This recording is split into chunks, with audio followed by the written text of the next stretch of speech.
किसी का अगर पास्ट लाइफ करती हूँ तो मैं प्राणिक हीलिंग का सपोर्ट लेती हूँ। अच्छा, राइट। प्राणिक हीलिंग के लिए पास्ट लाइफ नहीं करती हूँ क्योंकि बाय डिफ़ॉल्ट उसमें कभी कभी ऐसा हो जाता है पास्ट लाइफ, क्योंकि सामने वाले का अगर मैं कर रही हूँ तो बाय डिफ़ॉल्ट वो चला जाता है पास्ट में। ऐसे लोगों का भी क्या कुछ पास्ट लाइफ से कनेक्शन होता है कि भाई बहुत सेंसिटिव हैं, ऐसे बहुत स्ट्रॉन्ग पर्सनालिटी हैं, हाँ। लेकिन ज़रा सी बात हुई और एकदम इमोशनल ब्रेकडाउन हो गया जी, कहीं ये पास्ट से रिलेटेड हो सकता है? बिल्कुल रिलेटेड होता है। तो ये ज़रूरी नहीं होता है कि हर इंसान को उसकी पास्ट लाइफ में ही जाना है, किसी और जीवन में ही जाना है। इस जीवन में भी कई बार लोगों के साथ ऐसा होता है कि वो कोई भी बात हो जाती है, किसी के साथ भी होती है, तो वो उनको दुख तो बहुत होता है, लेकिन अपने आप को एक कठोर दिखाने के लिए, अपने आप को नॉर्मल दिखाने के लिए वो अपने आंसुओं को पी जाते हैं अंदर ही अंदर, और वो आंसू उनके सूखते नहीं हैं, वो अंदर ही रहते हैं उनके सबकॉन्शियस माइंड में।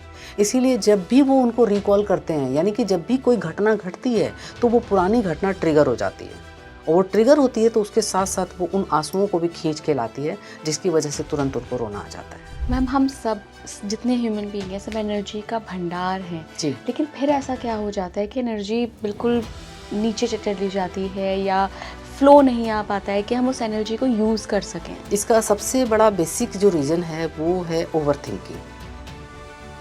थिंकिंग और नेगेटिव थिंकिंग। कई बार मैम हमारा जो सर्कल होता है ना, वो भी बहुत ज़रूरी होता है आपके एनर्जी ड्रेन के लिए भी और एनर्जी गेन के लिए बिल्कुल भी। बिल्कुल। आप जिस सर्कल में बैठ रहे हैं जी। वो भी तो ज़रूरी जी, होता है ना, कि definitely। ऐसा ना हो कि एनर्जी सकर्स बैठे हों हाँ। वहाँ पर।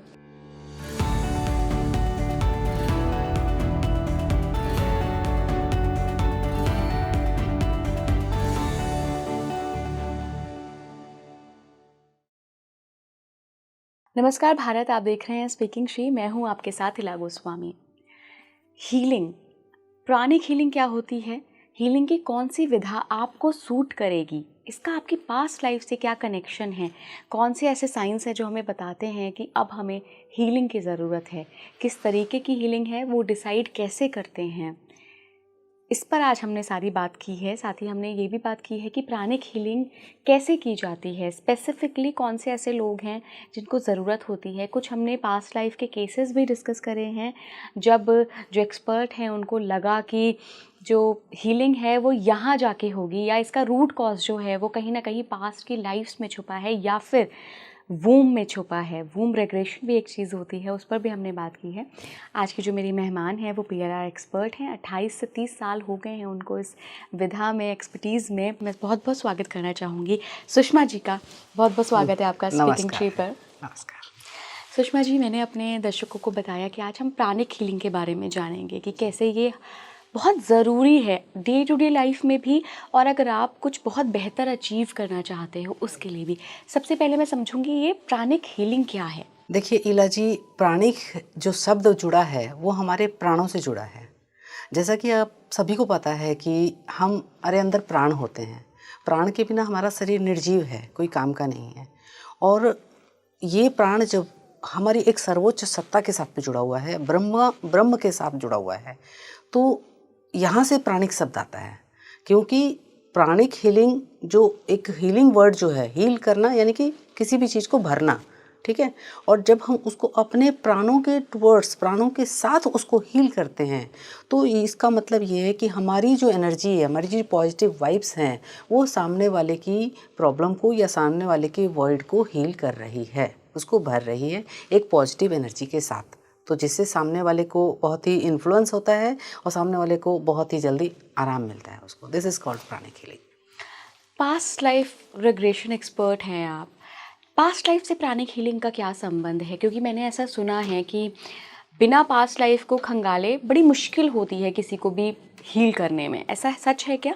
मुश्किल तो होती है, लेकिन ऐसा नहीं है कि नहीं हो पाता। अगर सपोज़ किसी की कोई आदमी पास्ट लाइफ नहीं जानता है, इसका मतलब ये नहीं है कि वो हील नहीं कर पाएगा किसी को। लेकिन इसका फ़ायदा सिर्फ इतना ज़रूर मिलता है कि पास्ट लाइफ से सामने वाले की रूट कॉज से जो प्रॉब्लम है वो जाती प्राणिक हीलिंग से भी है, लेकिन प्राणिक हीलिंग में कई सेशंस के बाद जाती है। कुछ उसके नियम्स होते हैं, कुछ रूल्स होते हैं, कायदे कानून होते हैं, तो उसमें थोड़ा समय लग सकता है। जैसा कि लोगों में आजकल थोड़ी पेशेंस की कमी है, तो लोग नहीं इतना वो सर्वाइव कर पाते हैं, परेशान हो जाते हैं बहुत जल्दी। तो इसलिए पास्ट लाइफ को चुना जाता है कि ताकि वो जल्दी जल्दी उसकी रूट कॉज तक पहुँच करके और फिर उसमें आगे बढ़े, उसकी प्रॉब्लम को सब्सिडाइड करें। अच्छा, आप हेल्प लेती हैं पास्ट लाइफ का? जी बिल्कुल लेती हूँ। मैं इवन ये कहना ज़्यादा प्रेफर करूँगी कि मैं किसी का अगर पास्ट लाइफ करती हूँ तो मैं प्राणिक हीलिंग का सपोर्ट लेती हूँ। अच्छा। राइट। प्राणिक हीलिंग के लिए पास्ट लाइफ नहीं करती हूँ, क्योंकि बाय डिफ़ॉल्ट उसमें कभी कभी ऐसा हो जाता है पास्ट लाइफ, क्योंकि सामने वाले का अगर मैं कर रही हूँ तो बाय डिफ़ॉल्ट वो चला जाता है पास्ट में, या कोई चीज़ उसकी एक दुखती रग पता लग जाती है, या कैसे? उसका कोई रूट कॉज पता लग जाता है। क्योंकि जैसा कि मैंने बताया कि लोग अब पूरी तरह से कंफर्टेबल नहीं होते हैं अपनी प्रॉब्लम्स को, प्रॉब्लम तो बता देते हैं लेकिन उसके पीछे जो रोज़मर्रा की चीज़ें हैं उसके साथ वो डिस्कस करने में थोड़ा हिचकते हैं, डरते हैं थोड़ा। तो जब मैं प्राणिक हीलिंग कर रही होती हूँ सामने वाले की और किसी विशेष चक्रा पे, क्योंकि मैं सामने वाले की प्रॉब्लम को लेके समझ जाती हूँ कि उसका इस चक्रा के साथ में कनेक्शन है और ये चक्रा उसका वीक है या डिप्लीट है या फिर उसका कंजेस्टेड है या फिर ब्लॉक है। और उसके बाद में जब मैं उस चक्रा को हील करती हूँ तो उस दौरान बाय डिफ़ॉल्ट मुझे उसकी कुछ झलकियाँ दिख जाती है उसके पास्ट से रिलेटेड, और तब मैं उनको सामने वाले को अवेयर करती हूँ कि आपकी जो प्रॉब्लम है वो आपकी किसी पास्ट से रिलेटेड है। तो it will be more than better कि आप ये प्राणिक हीलिंग तो करवाओ ही, लेकिन अगर आप पास्ट लाइफ भी साथ में करवाओगे तो आपको जल्दी आराम मिलेगा और आपकी प्रॉब्लम हमेशा हमेशा के लिए दूर हो जाएगी। कोई केस आपको याद आ रहा है जिसमें आपको लगा कि नहीं, पास्ट लाइफ खंगाले बिना तो यहाँ हीलिंग पॉसिबल नहीं है? Right right right. कई केसेस हैं, एक नहीं, क्योंकि काफ़ी लंबा समय मैंने बिताया है इस चीज़ पर, तो बहुत डिफरेंट लोग भी आए हैं मेरी लाइफ में और अपनी अपनी समस्याओं को लेकर के।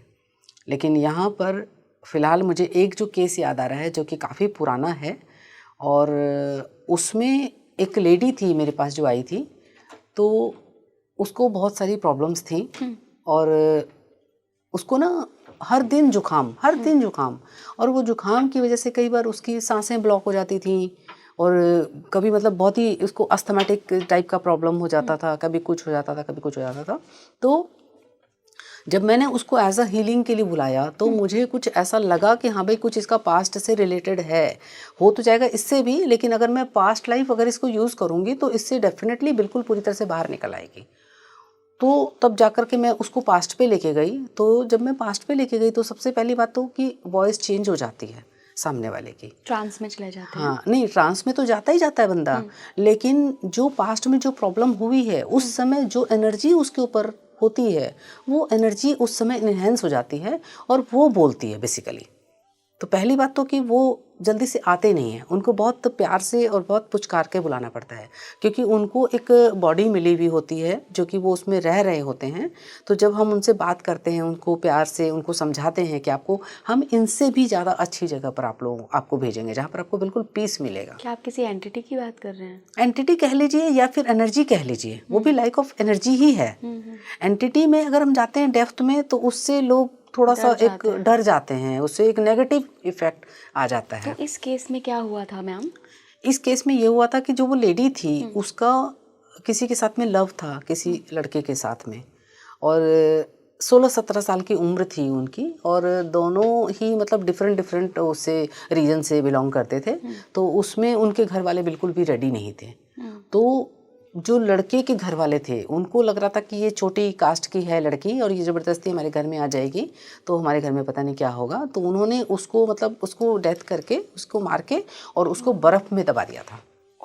हाँ, तो उसको बर्फ़ में दबा दिया था। तो ये मेरे को इसलिए पता लगा क्योंकि जब मैं उसको पास्ट में लेके गई तो वो पास्ट का तो मुझे बाद में पता लगता, वो पहले ही बहुत बुरी तरह से कांपने लग गई। और गर्मी के दिन थे, जून जुलाई के दिन थे, उसमें तो कितनी गर्मी होती है, और वो एकदम से ऐसे करने लग गई कि बस मुझे बहुत ठंड लग रही है, मुझे बहुत ठंड लग रही है। मतलब 2-3 कंबल मुझे उसके ऊपर डालने पड़े, फिर भी वो ठंड से कांप रही थी। आवाज़ भी उसकी चेंज हो गई थी। और फिर मैंने जब उसको वहाँ से निकाला उसकी बॉडी को, क्योंकि हील करने के लिए एक पास्ट में जाकर के उस प्रोसेस को करना भी ज़रूरी होता है। क्योंकि आपने उस बॉडी को पूरी तरह से डिस्पोज नहीं किया है ना, वो बॉडी अभी भी उसके सबकॉन्शियस माइंड में अभी भी दबी हुई है, वो पेन अभी भी उसके सबकॉन्शियस माइंड में है। तो उसकी वजह से जब उसको वहाँ से निकाल करके फिर हम लोग उसको डिस्पोज कराते हैं, क्लाइंट के जरिए ही या केस में जो व्यक्ति जो आया है उसी के जरिए ही हम लोग जब उसको कराते हैं तो फिर वहाँ से वो धीरे धीरे करके तब जाके बाहर निकल पाई और आज वो बिल्कुल हेल्दी है। फिर आप हीलिंग उस टाइम पे ही देते हैं जब वो पास्ट में होते हैं? नहीं, उस टाइम पर अगर मुझे ये दिख रहा है कि सामने वाला किसी और उसमें लाइफ में चला गया है तो पहले हम लोग वो प्रोसेस पूरा करते हैं और उसके बाद जब उस प्रोसेस को करने के बाद में वहाँ एक वॉइड बन जाता है, यानी कि एक शून्यता, क्योंकि मैंने वो एक वहाँ पे जो एक नेगेटिव एनर्जी थी वो उसको मैंने निकाल दिया वहाँ पे, क्योंकि उसकी अवेयरनेस में आ गया सामने वाले व्यक्ति के कि भाई मेरे साथ में ये चीज़ हुई थी। तो सबसे पहली बात तो है कि उसको जो डाउट थे कि मेरे साथ क्यों हो रहा है, एक तो वो निकल गया। राइट। और जब वो निकलता है तो वहाँ पे हवा भर जाती है, वो खालीपन आ जाता है। उस खालीपन को भरने के लिए मुझे प्राणिक हीलिंग यूज़ करना पड़ता है। कैसे होती है ये प्राणिक हीलिंग? प्राणिक हीलिंग है जैसा कि मैंने बताया आपको कि प्राणों से होती है और इसके लिए हम लोगों को बहुत अपने अंदर बहुत संयम से रहना पड़ता है और बहुत ही प्योरिटी के साथ रहना पड़ता है। मतलब बहुत चीज़ें, बहुत नियम थोड़े से फॉलो करने पड़ते हैं हम लोगों को। तो उससे धीरे धीरे जब हमारे अंदर ऊर्जा का स्तर जो लेवल है वो धीरे धीरे बढ़ने लगता है। हम अपनी सोल के साथ कनेक्टेड हो जाते हैं एक तरह से। तो सोल के साथ जब कनेक्टेड होते हैं तो उससे हमें निरंतर जो एक सुप्रीम पावर जो है वहाँ से एनर्जी हमें मिलने लगती है। तो जैसे ही हम कनेक्ट करते हैं वैसे ही हमें उनकी एक प्योर एनर्जी वो मिलने लगती है। उस एनर्जी से हम सामने वाले को फुलफिल करते हैं। उसकी ऑरा को कह लीजिए या उसके पास्ट लाइफ की जो बॉडी है उसको कह लीजिए या उसके सबकॉन्शियस माइंड को कह लीजिए या जो भी आप कह सकते हैं। तो वहाँ पर उसको जब हम लोग करते हैं तो उसको व्यक्ति को अच्छा लगता है और उसके बाद में फिर उसको 2-3 दिन के बाद में फिर सेशन के लिए बुलाते हैं, फिर उसको थोड़ी सी एनर्जी देते हैं। तो धीरे धीरे उसके अंदर स्ट्रेंथ आने लग जाती है और वो जो पास्ट में जो कुछ हुआ वो उसके सबकॉन्शियस माइंड से पूरी तरह से इरेज हो जाता है और वहाँ पे एक नई एनर्जी, नई ऊर्जा आ जाती है। तो उसको अच्छा लगने लगता है। बहुत सारे लोग अपनी जर्नी जब मेरे साथ शेयर करते हैं मैसेजेस के ज़रिए या कभी कभी बात भी होती है, तो एक प्रॉब्लम जो लोग फेस करते हैं कि उनको ना बात बात पे रोना बहुत आ जाता है। जैसे आपने अभी एक केस डिस्कस किया जिसमें उनको हर बार ठंड लग जाती थी, हर बार उनको प्रॉब्लम हो जाती थी कोल्ड कफ की। हाँ जी। तो ऐसे लोगों का भी क्या कुछ पास्ट लाइफ से कनेक्शन होता है कि भाई बहुत सेंसिटिव हैं, ऐसे बहुत स्ट्रॉन्ग पर्सनालिटी हैं, लेकिन ज़रा सी बात हुई और एकदम इमोशनल ब्रेकडाउन हो गया जी। कहीं ये पास्ट से रिलेटेड हो सकता है? बिल्कुल रिलेटेड होता है। सबसे पहले मैं यहाँ पर एक आपको ये क्लियर करना चाहूँगी कि लोगों के मन में ये है कि पास्ट लाइफ का मतलब ही है किसी और लाइफ में जाना। ऐसा नहीं है। पास्ट का मतलब क्या है? कल जो आपने जीवन जिया वो भी आपका पास्ट था, 1 साल पहले भी आपका पास्ट ही था। तो ये ज़रूरी नहीं होता है कि हर इंसान को उसकी पास्ट लाइफ में ही जाना है, किसी और जीवन में ही जाना है। इस जीवन में भी कई बार लोगों के साथ ऐसा होता है कि वो कोई भी बात हो जाती है, किसी के साथ भी होती है, तो वो उनको दुख तो बहुत होता है, लेकिन अपने आप को एक कठोर दिखाने के लिए, अपने आप को नॉर्मल दिखाने के लिए वो अपने आंसुओं को पी जाते हैं अंदर ही अंदर। और वो आंसू उनके सूखते नहीं हैं, वो अंदर ही रहते हैं उनके सबकॉन्शियस माइंड में। इसीलिए जब भी वो उनको रिकॉल करते हैं, यानी कि जब भी कोई घटना घटती है तो वो पुरानी घटना ट्रिगर हो जाती है और वो ट्रिगर होती है तो उसके साथ साथ वो उन आंसुओं को भी खींच के लाती है, जिसकी वजह से तुरंत उनको रोना आ जाता है। वो अपने इमोशंस के ऊपर काबू नहीं कर पाते हैं। जी। तो ये इस लाइफ की प्रॉब्लम भी हो सकती है? हाँ, इस लाइफ की होती है, लेकिन इसके लिए भी हम लोग सामने वाले को पास्ट लाइफ में लेके जाते हैं। यानी कि जैसा कि हम उसको, ये ज़रूरी नहीं हम किसी और लाइफ में लेके जाएंगे, हम इसी लाइफ में उसके पास्ट में लेके जाएंगे कि भाई 2 साल पहले क्या हुआ था, 4 साल पहले क्या हुआ था, 10 साल पहले क्या हुआ था, आपके बचपन में क्या हुआ था, इवन आप अपनी मदर के वूम में थे तब क्या हुआ था, आपकी मदर के साथ क्या हुआ था। तो बेसिकली ये इतना इंटरेस्टिंग है कि मैं आपको बताऊं, एक किस्सा याद आ रहा है मुझे कि जब स्टार्टिंग थी मेरी, मुश्किल से मैंने 2-3 साल ही हुए थे इस पे काम करते हुए, बहुत ज़्यादा समय नहीं हुआ था, एक्सपीरियंस नहीं था इतना मेरे को। तो उस समय एक बच्चा जो था, उसके पेरेंट्स आए मेरे पास में और उन्होंने कहा कि इसको बहुत कम दिखता है, ग्रहण के टाइम पर उन्होंने कुछ देख लिया कर लिया होगा तो बिल्कुल ना के बराबर दिखता है। तो मैंने कहा ठीक है, मैं उसको लेके गई उसमें पास्ट में। तो मैं पास्ट में ले जाते मैं उसको लेके गई उसके मदर के वूम में, और मदर के वूम में ले जाने के बाद में मैंने उससे ये पूछा, बच्चे से, होगा 17-18 साल का बच्चा वो, मैंने पूछा कि आपकी मदर क्या कर रही हैं अभी? तो उसने मेरे को कहा कि मेरी मदर ने अभी अभी ऑरेंज जूस पिया है। मैंने कहा आपको कैसे पता? कह रहा मेरे मुंह में ऑरेंज का टेस्ट आ रहा है। एट प्रेजेंट जो है, सोचिए आप कितने साल पहले की बात है, यानी कि सबकॉन्शियस माइंड में दर्ज है वो ऑरेंज जूस, और उसने उस समय उस ऑरेंज के टेस्ट को फील किया। और साथ में देखा कि मेरी मदर ने ऑरेंज का जूस पिया है। तो इस तरह से चीज़ें जो है वो रिकॉल होती हैं बाय डिफ़ॉल्ट, क्योंकि गहरे रिलैक्सेशन में जाने के बाद ही ये संभव है। हम अपनी समस्याओं में, रोज़मर्रा की लाइफ में इतने ज़्यादा बिजी होते हैं कि हमें कल की बात भी याद नहीं होती। कल क्या खाया था अगर आपसे अभी पूछूं तो आपको थोड़ा जोर डालना पड़ेगा कि मैंने कल क्या खाया था, अनलेस कुछ बहुत स्पेशल चीज़ ना कुछ खाई बहुत हो। स्पेशल चीज़। तो यही चीज़ और चीज़ों के साथ भी होती है कि हमें बहुत इनफैक्ट जोर डालना मेमोरीज़ के पड़ता है। साथ भी मैम ये चीज़ें होती हैं। मुझे याद है मेरी चाइल्डहुड की बहुत कम मेमोरीज़ हैं, बट कोई ना कोई कहीं ना कहीं से स्पेशल ज़रूर है मेमोरी जो जी। मुझे याद है। डे टू डे रूटीन तो हम कहाँ याद रख पाते हैं। हाँ एग्जैक्टली, याद होती है हमें, ऐसा नहीं कि हमें याद नहीं है, वो हमें आदत पड़ गई है कि मैं तो भूल गई, मैं तो भूल गया, मुझे याद नहीं है। हमारे रिकॉल करने की क्षमता जो होती है, वो कैपेबिलिटी धीरे धीरे कम होने लगती है, तो हम उसको रिकॉल नहीं कर पाते हैं, इसीलिए हमें टाइम लगता है। अच्छा मैम, ऑरा का क्या संबंध है प्राणिक हीलिंग से? फॉर एग्जांपल अगर जो मेरा सवाल है वो ये है कि अगर कोई बहुत वीक ऑरा वाला व्यक्ति है, उस पर हीलिंग काम करेगी? बिल्कुल काम करेगी। ऑरा का देखिए, एक जिसको कहते हैं ना कि आत्मा और शरीर का संबंध है। शरीर के बिना आत्मा का कोई महत्व नहीं है, आत्मा के बिना शरीर का कोई महत्व नहीं है। ठीक इसी प्रकार ऑरा और शरीर का संबंध है, क्योंकि हमारी ये फिजिकल बॉडी जो हमें दिख रही है, हम सिर्फ उसको देख पा रहे हैं, लेकिन जो उसकी ऑरा है हम उसको नहीं देख पा रहे हैं। बेसिकली ये जो ऑरा होती है वो हमारी लाइट बॉडी होती है। लाइट बॉडी यानी कि सूक्ष्म शरीर। और जो भी ये प्राणिक हीलिंग या जो भी अल्टरनेटिव थेरेपीज जो होती हैं, ये बेसिकली होती हमारे लाइट बॉडी के साथ में के ऊपर काम होता है। क्योंकि हमारी कोई भी समस्या, सपोज किसी व्यक्ति के पेट में दर्द हो रहा है जी।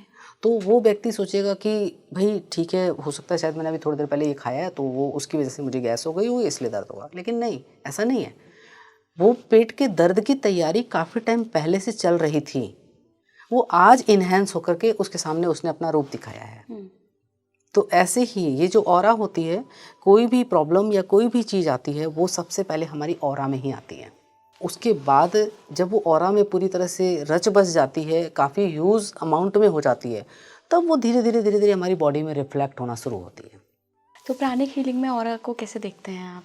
मैम प्राणिक हीलिंग में ही जैसा कि मैंने बताया आपको कि हम एक सुप्रीम पावर के साथ में कनेक्ट होते हैं, और जब सुप्रीम पावर के साथ कनेक्ट होते हैं तो हमें हाथ में हमारे बहुत ज़्यादा सेंसिटिव हो जाते हैं। हमारे हाथों में बहुत ज़्यादा टिंगलिंग और बहुत ज़्यादा सेंसेशन, हॉटनेस और बिल्कुल कोल्डनेस, ये सब आने लग जाती है हमारे हाथों में। तो उससे जब हम उसको सामने वाले को देखते हैं लेटा करके या खड़ा करके कि भाई आपकी ऑरा का क्या है, डिप्लीट है या कंजेस्टेड है या मतलब नेगेटिव है, ये हाथों के सेंसेशन से पता लगती है पहले तो। और दूसरी बात ये है कि हमारे मन में उस समय फीलिंग आ जाती है, क्योंकि जब हम उसकी ऑरा, हाँ, जब हम उसको चेक कर रहे होते हैं तो हाथ इधर काम कर रहे हैं, फिजिकल हैंड ऐसे काम कर रहे हैं, लेकिन कहीं ना कहीं माइंड भी अपना काम कर रहा है, क्योंकि माइंड अपना इन्फ्लुएंस जो है वो हमें दिखाता है कि भाई यहाँ पर ये चीज़, ये ऑरा है, ये डिप्लीट है, या यहाँ पर ये ऑरा है, ये कंजेस्टेड है। प्राणिक हीलिंग में चक्रों का क्या रोल है? जो 7 चक्र होते हैं हमारे शरीर में, इनका क्या रोल है? देखिए, प्राणिक हीलिंग में चक्रों का भी एक बहुत अहम रोल है, क्योंकि भले ही जो लोग बहुत ही ज़्यादा मतलब लॉजिकल होते हैं, वो लोग नहीं मानते इन चक्रों वगैरह को, क्योंकि वो सिर्फ वही चीज़ देखते हैं जो कि उनको दिख रहा है। उनको लग रहा है जो चीज़ दिख नहीं रही है वो नहीं है। लेकिन बेसिकली जो हमारी ऑरा की जब हमने बात करी, तो ये 7 चक्रा होते हैं मेजर हमारे, ठीक है। वैसे तो 241 होते हैं, लेकिन बेसिकली मेजर जो होते हैं वो 7 चक्रा होते हैं, जो हमारी ऑरा में ही इनबिल्ट होते हैं। अच्छा, ठीक है, ऑरा में ही इनबिल्ट होते हैं, और इसीलिए ऑरा की हीलिंग सबसे पहले की जाती है। क्योंकि आप वो देखिए, कभी भी किसी किले के अंदर प्रवेश करते हैं तो पहले मेन गेट के अंदर जाते हैं, फिर छोटा गेट, फिर छोटा गेट, फिर तब जाके आप बेडरूम तक पहुंच पाते हैं, है ना। यहाँ भी ऐसे ही है कि पहले आप जब ऑरा को आपने वो कर दिया, क्लीन कर दिया, उसको इतना सेंसिटिव कर दिया कि उसके अंदर तब आप प्रवेश कर पाए। अब दूसरा लेयर क्या है, अब तीसरा लेयर क्या है, अब चौथा लेयर क्या है, इस तरह से उसकी डेप्थ में जाते जाते हैं, और जाते जाते धीरे धीरे तब जाके उसमें चक्रों का पता लगता है कि चक्र डिप्लीट है या वहाँ पे कौन सी एनर्जी बैठी हुई है, कौन सा कलर बैठा हुआ है। अब हर चक्रों का अलग अलग कलर होता है। सपोज कीजिए कि उसका अपना कलर ही नहीं है वहाँ पे दिख रहा है मुझे, तो इसका मतलब तो वो चक्र बीमार हुआ है ना। अब वो चक्र बीमार हुआ तो यानी कि वो व्यक्ति जो सांस ले रहा है वो प्रॉपरली सांस नहीं ले पा रहा है ना। जो ऑक्सीजन उसके अंदर आनी चाहिए वो ऑक्सीजन नहीं आ रही है, ना ही वो कार्बन डाइऑक्साइड को छोड़ पा रहा है।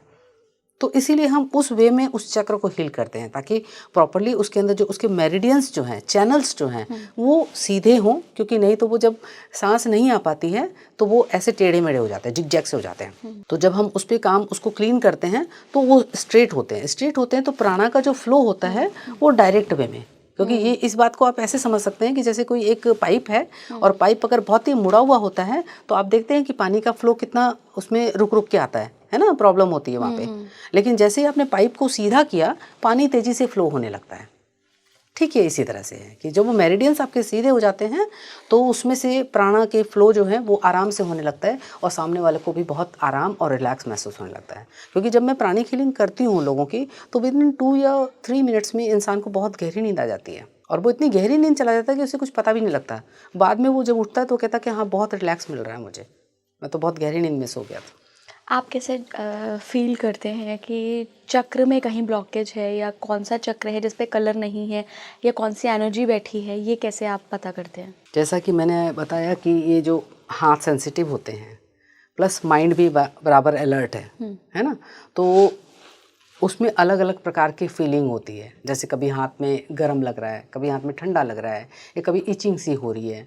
और कई बार तो ऐसा भी होता है कि कोई इंसान बहुत ही नेगेटिव है तो और मैं अगर उसकी हीलिंग कर रही हूँ तो मुझे खुद को इरिटेशन शुरू हो जाती है। मेरे अंदर मेरे अंदर इरिटेशन आने लग जाती है। या कई बार ऐसा होता है कि इंसान सामने वाला बहुत ही दुखी है तो मेरी आंखों में आंसू आने लग जाते हैं, तो मैं समझ पाती हूँ सामने वाले के दर्द को। तो फिर उससे, क्योंकि बेसिकली हमारा हार्ट चक्र जो होता है वो सबसे ज़्यादा इन्फ्लुएंस्ड होता है ऐसे टाइम पे। तो सबसे पहले मैं उसको हील करती हूँ ताकि वहाँ से इमोशंस कम हो। उसके इमोशंस कम होंगे तो वो ज़्यादा अच्छे से हील कर पाएगा अपने आप को, क्योंकि इंसान की अपनी खुद की भी तो विल पावर होती है ना कि भाई मुझे ठीक होना है। तो जब उसके इमोशंस कम होंगे तभी जाकर के वो हील होते हैं। तो जब हम उसको चक्रा को हम स्कैन करते हैं, स्कैनिंग होती है बेसिकली, तो स्कैन करके और तब जाकर हम डायग्नोस करते हैं कि भाई चक्रा डिप्लीट है, इसका मतलब यहाँ पर ऊर्जा की कमी है। और यहाँ पे ऊर्जा की कमी है तो हम उसके और डीप में जाते हैं ताकि हमें पता लगता है कि भाई ऐसी क्या घटना घटी है या इसकी लाइफ में क्या चल रहा है ऐसा जिसकी वजह से इसके अंदर ऊर्जा की कमी है। तो मैं भी उसके घर का वातावरण अच्छा नहीं होगा, मैं भी उसके अपने पार्टनर के साथ संबंध अच्छे नहीं होंगे, मैं भी उसका अपने बच्चों के साथ संबंध अच्छा नहीं होगा, या मैं भी उसके ऑफिस का एनवायरनमेंट अच्छा नहीं होगा। बहुत सारी चीज़ें हैं, वो सारी चीज़ें पता लगती है। प्राणिक हीलिंग की ज़रूरत किसे है, इसके कुछ संकेत होते हैं क्या कि अगर किसी व्यक्ति को पता लगाना हो कि यार this is the right time कि मुझे अब हीलिंग ले लेनी चाहिए, तो कुछ संकेत भी तो मिलते होंगे ना, बॉडी से, माइंड से, ऑरा से? हाँ मिलते हैं, बॉडी से माइंड से सबसे मिलते हैं उनको।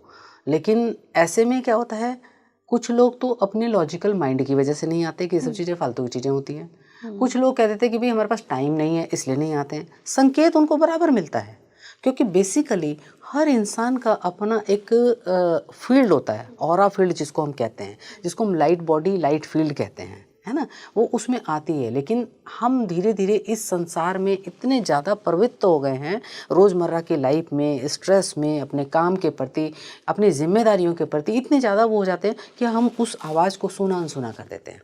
तो हमारा मन जो है वो हमें पहले शुरू में कई बार कहता है कि भाई हीलिंग की ज़रूरत है, देख तेरे को ये प्रॉब्लम है, तो जल्दी से कुछ करा ले इलाज।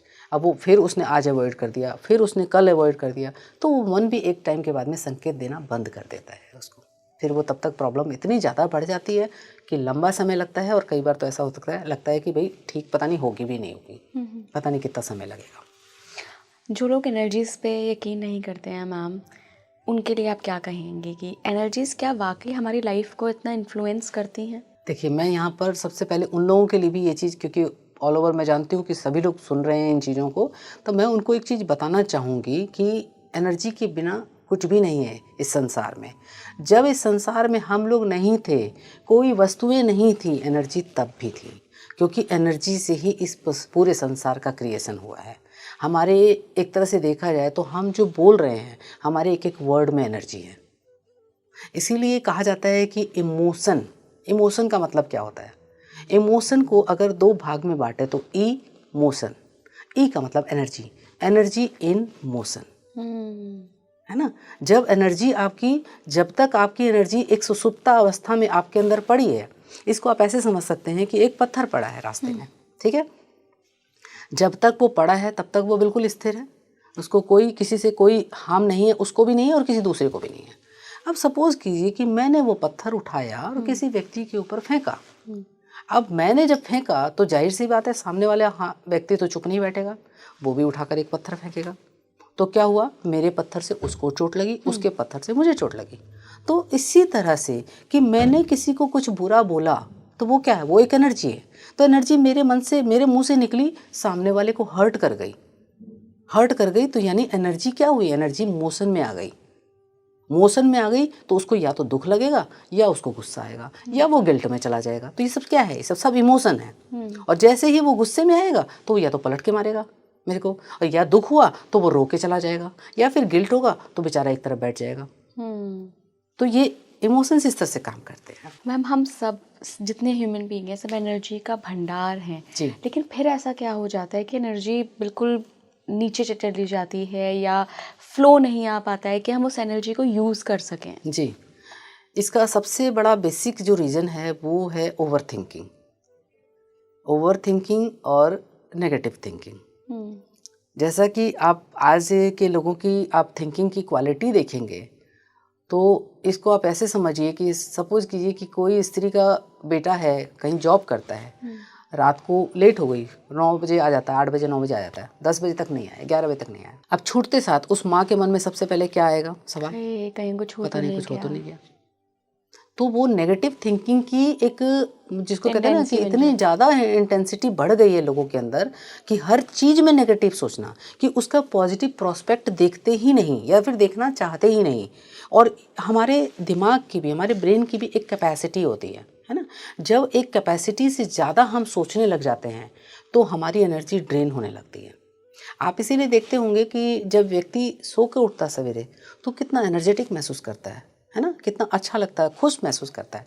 लेकिन ऐसा क्या हो जाता है कि दिन भर करते करते करते करते शाम होते होते उसका एनर्जी लेवल बिल्कुल ना के बराबर हो जाता है और उसको लगता है कि बस अब मैं खाना खा लूँ और मैं सो जाऊँ, मुझसे तो अब एक गिलास पानी का भी नहीं उठाया जाएगा, है ना। ऐसा होता है ना, क्योंकि वो दिन भर अपनी बॉडी के हर कर्मेंद्रियों से, आँखों से, कानों से, मुंह से, हाथ से, पैर से, हर तरफ से, हर चीज़ से काम ले रहा है वो। तो एनर्जी जा ही जा रही है, आने का कोई प्रावधान है ही नहीं, राइट, है ना। क्योंकि आप जिसके साथ में बैठे हो, ये ऐसा तो नहीं कि वो एनर्जी का स्रोत है, भंडार है, भाई उसकी भी वही सिचुएशन है, ठीक है।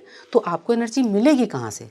एनर्जी तो आपको तब मिलेगी ना जब आप इस यूनिवर्स जो एनर्जी का भंडार है उससे जुड़ोगे और एक बिलीव करोगे अपने अंदर कि हाँ मुझे एनर्जी मिल रही है और मैं लेना चाहता हूँ एनर्जी, मुझे अपनी लाइफ को बेटर करनी है, तो एनर्जी वहाँ से आपको मिलने शुरू होगी। उसके लिए कुछ समय आपको अपने आप को देना पड़ता है, लेकिन आज लोगों के पास समय नहीं है।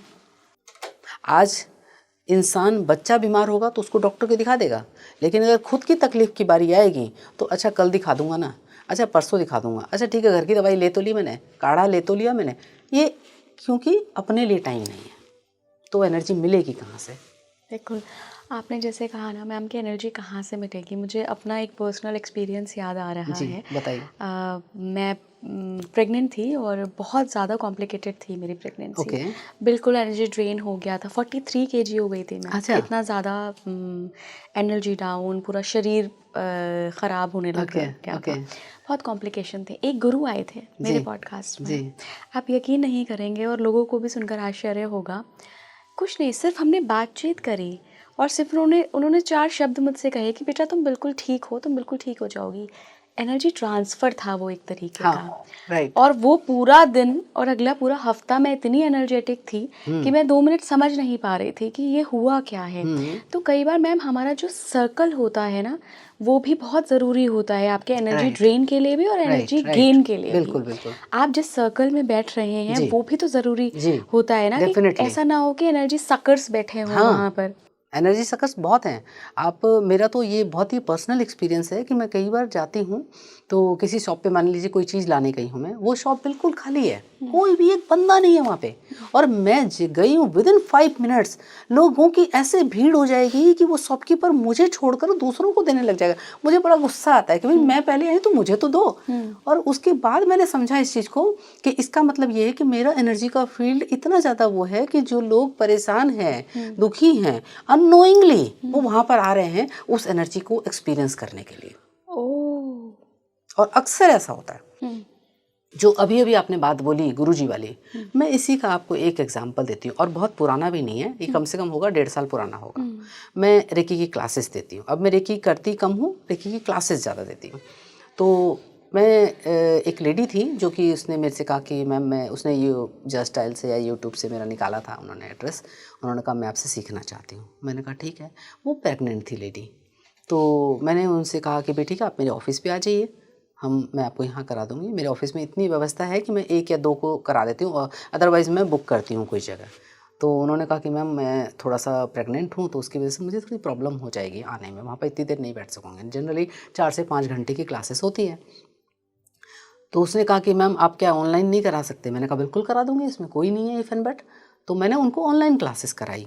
अब ऑनलाइन क्लासेस कराई 2 दिन में ही, समझ लीजिए पहले दिन जब मैंने कराई तो शाम होते-होते उसको भी काफ़ी कोल्ड हो गया, उसके हस्बैंड को भी काफ़ी कोल्ड हो गया और ये सब।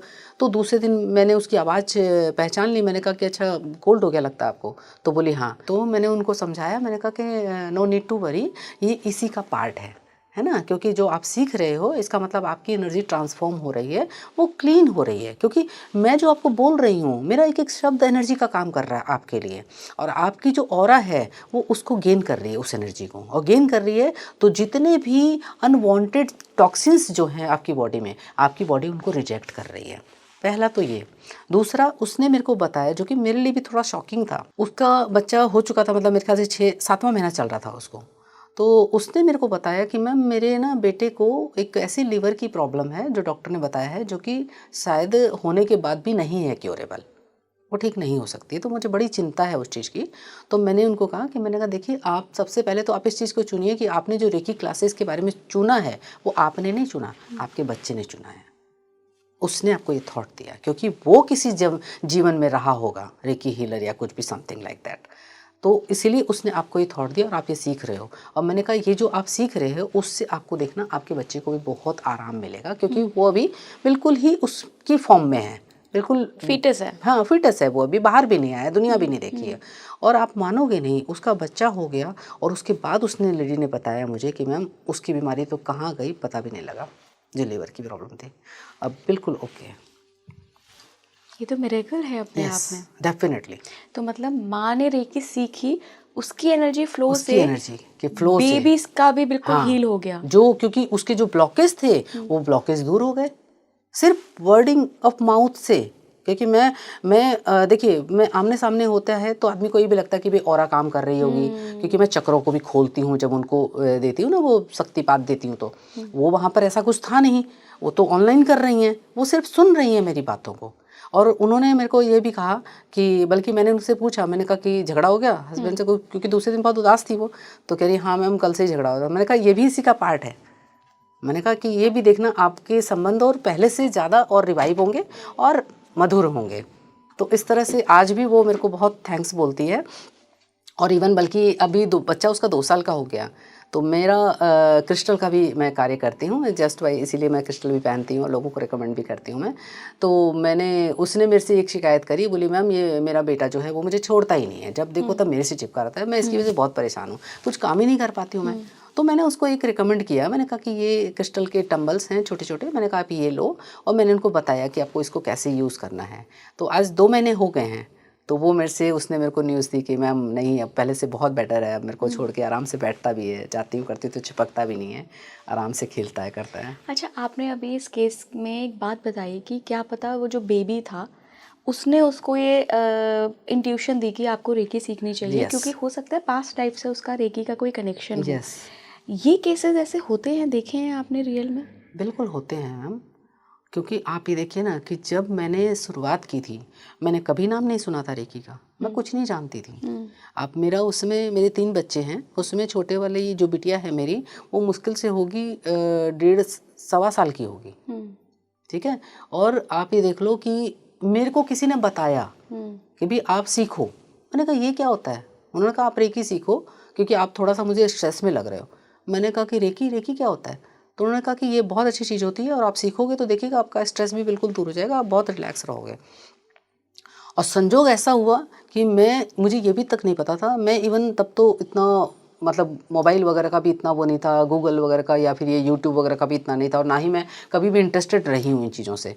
और मैंने बस ऐसे ही 1-2 जनों से पूछा और मुझे पता मिल गया कि हाँ भाई वो वहाँ पे सिखाते हैं, और मैं फ़ौरन चल पड़ी वहाँ सीखने। वहाँ से जो जर्नी स्टार्ट हुई जो कि अब तक नहीं रुकी है। तो मैंने मतलब देखा कि वो एनर्जी जो है, जैसे ही उन्होंने मेरे को बोला तो इसका मतलब ये है कि वो मेरे चाहने से नहीं हुआ, कुछ समझ लीजिए कोई पावरफुल जैसे वो है, पावरफुल सत्ता जो है वो मेरे को इस लाइन में लाना चाह रही थी। आप पिछले जन्मों में कहीं हीलर थी, देखा आपने? हाँ, देखा मैंने देखा कि पिछले जन्मों में, कई जन्मों में मैं हीलर रही हूँ और लोगों को हील करती आई हूँ मैं।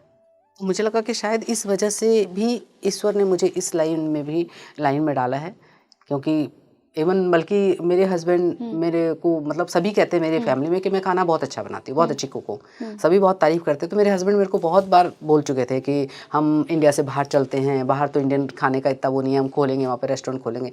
लेकिन मेरे को कभी इंटरेस्ट ही नहीं आया इस चीज़ के लिए, क्योंकि मुझे हमेशा इंटरेस्ट इसमें आता है कि मैं बैठ के इसका कर दूँ, उसका कर दूँ, उसका ठीक कर दूँ, उसका ठीक कर दूँ, मतलब इतना इंटरेस्टिंग लगता है मुझे ये।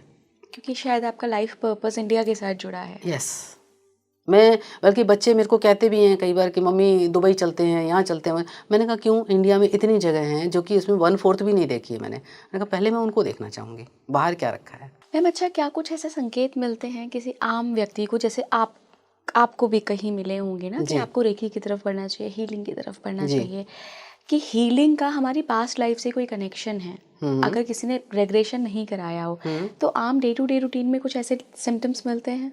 सिम्टम्स कह लीजिए आप उसको, या फिर ये कह लीजिए कि व्यक्ति मेरे पास आया है इलाज के लिए, और इलाज करते करते ही उसने मेरे को बोला कि भाई मुझे भी सीखना है। तो वो मेरे को पूछता है कि भाई कितने दिन की क्लासेस है, कब तक सीख जाऊँगा, कैसे करूँगा, कैसे नहीं करूँगा।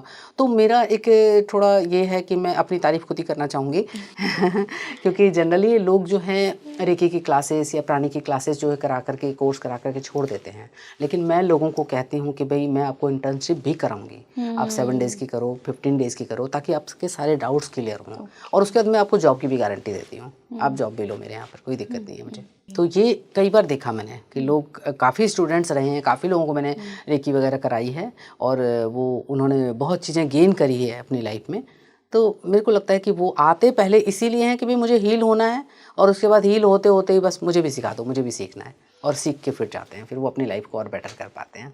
अच्छा मैम, पास्ट लाइफ का हीलिंग की विधा से कोई संबंध होता है? जैसे कि हम किस तरीके की हीलिंग के प्रति अट्रैक्ट हो रहे हैं। जैसे अगर मैं अपना पर्सनल बताऊं तो मैं मंत्र हीलिंग पे ज़्यादा अट्रैक्ट होती हूँ कि मैं मंत्रों के ज़रिए खुद को हील करूं।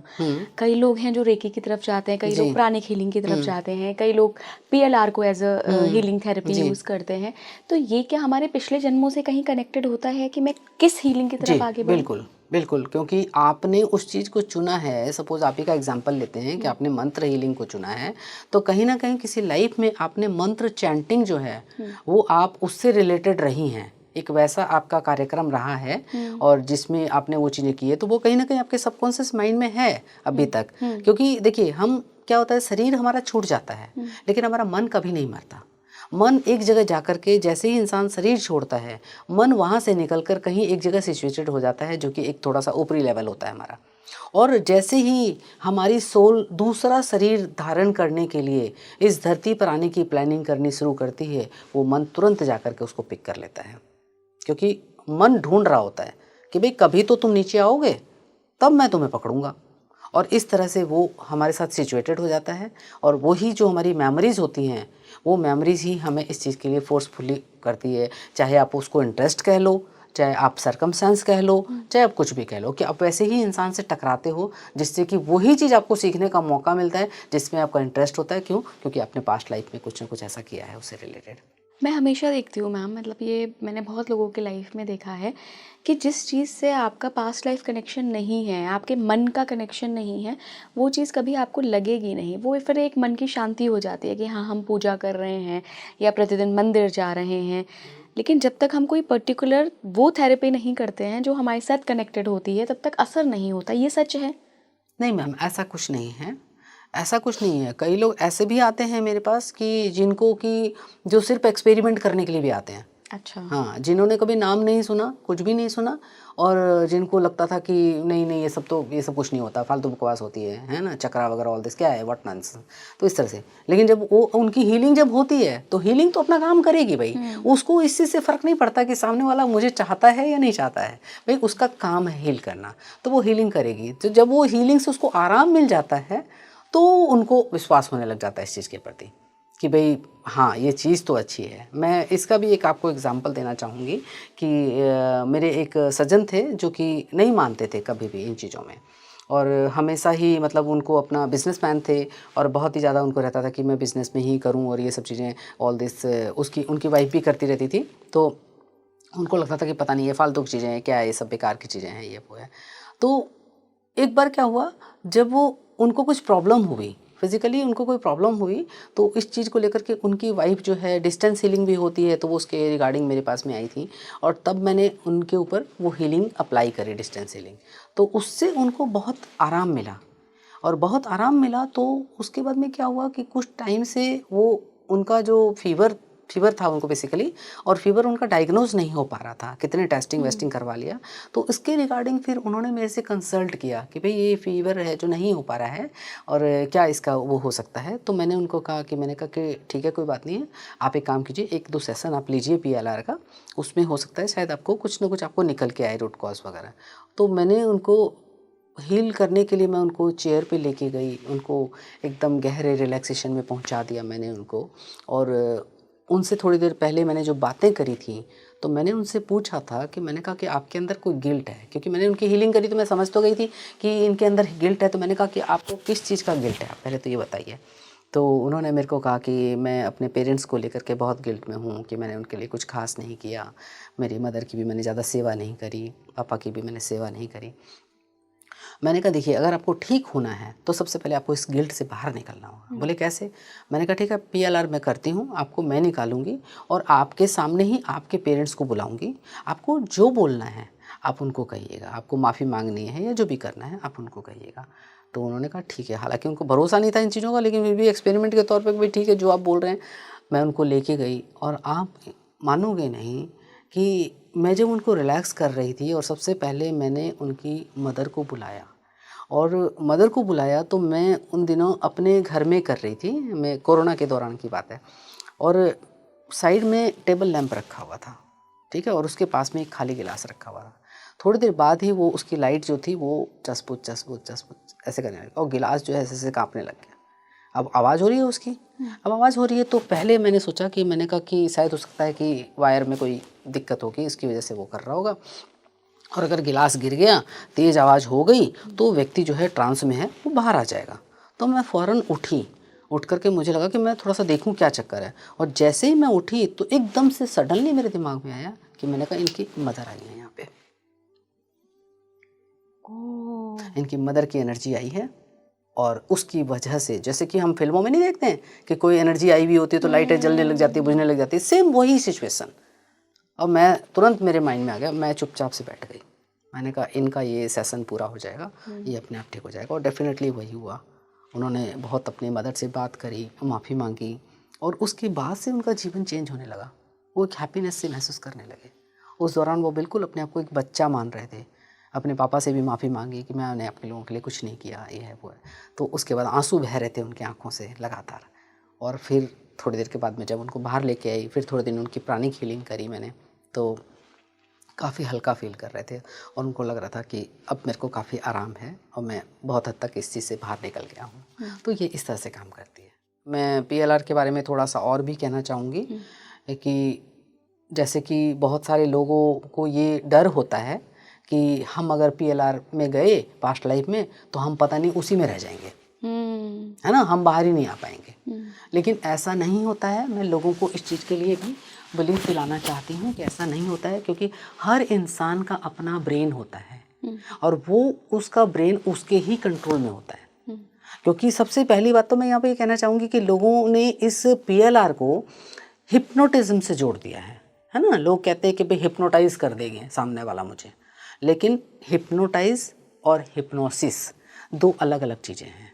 हिप्नोटिज्म जो है वो ईस्टर्न इंडिया की देन है, क्योंकि यहाँ पर जो ओझा वगैरह है, तांत्रिक वगैरह है, वो सब आपको डाउजर दिखा करके और आपको करते हैं, जो मैं बोलूँगा वही करोगे, है ना। तो इस दौरान इससे रिलेटेड कई केसेस भी हुए हैं, कई जगह सुना होगा कभी कभी आपने।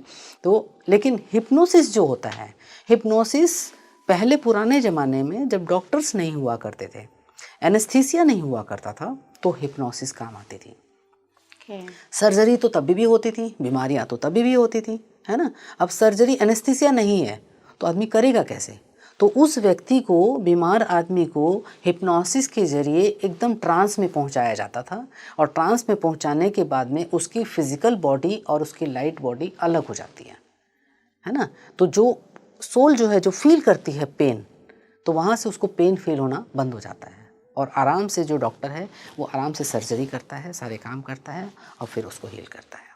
तो हिप्नोसिस वहाँ से आया, लेकिन लोगों के अंदर एक नहीं है उसके बारे में अवेयरनेस, एक नॉलेज नहीं है, तो लोगों ने दोनों को मिक्स कर दिया है कि हिप्नोसिस नहीं है, ये हिप्नोटाइज कर देंगे, ये कर देंगे, वो कर देंगे। लेकिन बेसिकली हिप्नोसिस जो है वो आपका ब्रेन जो है वो आपके ही कंट्रोल में है, नोबडी कैन कंट्रोल दिस। और आपकी जब इच्छा हो, मैं अपने हर जो भी व्यक्ति मेरे पास आता है उसको, हर एक व्यक्ति को यही कहती हूँ कि आपकी जब इच्छा हो तब आप बाहर आ सकते हैं निकल करके। डेफिनेटली, मैंने खुद PLR सेशन लिया है। आप सिर्फ ट्रांस में होते हो, आप सिर्फ अपनी मेमोरी एक्सेस करते हो, बस आपकी आत्मा वहाँ नहीं चली जाती है। लोगों को बिल्कुल, एक्चुअली थोड़ा सा ये डर रहता है। जी बिल्कुल, क्योंकि हम उस ट्रांस के जरिए हम हमारे माइंड के 3 हिस्से होते हैं। एक हमारा कॉन्शियस माइंड, दूसरा सबकॉन्शियस माइंड, तीसरा होता है हमारा प्रिमिटिव माइंड, जो कि हमारे बिल्कुल नीचे में होता है ना, वहाँ यहाँ गर्दन के पास में होता है। और ये हमारी जितनी भी अतीत की हमारी मेमोरीज होती हैं वो सब उसमें इनबिल्ट होती हैं। तो पहले हम सब कॉन्शियस माइंड के बैरियर को तोड़ के सब कॉन्शियस माइंड में पहुंचते हैं, और सब कॉन्शियस माइंड में वहाँ पे उसके बैरियर को तोड़ के वहाँ पे जितनी भी फाइल्स होती हैं उन फाइल्स को डिलीट करते हैं, और इस तरह से उसको बाहर निकाल कर लाते हैं। बहुत बहुत धन्यवाद मैम जुड़ने के लिए, और इतने सारे केसेस आज आपने डिस्कस कर रहे हैं। डेफिनेटली मुझे लगता है कि चाहे वो प्राणिक हीलिंग हो, चाहे वो रेकी हो, चाहे वो PLR के थ्रू हीलिंग हो, अगर आपको सिम्टम्स मिल रहे हैं और आपको लग रहा है कि कहीं मनी से रिलेटेड कोई ब्लॉकेज है या आपकी हेल्थ से रिलेटेड कोई ब्लॉकेज है, तो हीलिंग एक अच्छा ऑल्टरनेट साबित हो सकता है। Thank you so much ma'am जुड़ने के लिए। Thank you ma'am, thank you so much. आप जुड़े रहिए स्पीकिंग ट्री के साथ। नमस्कार।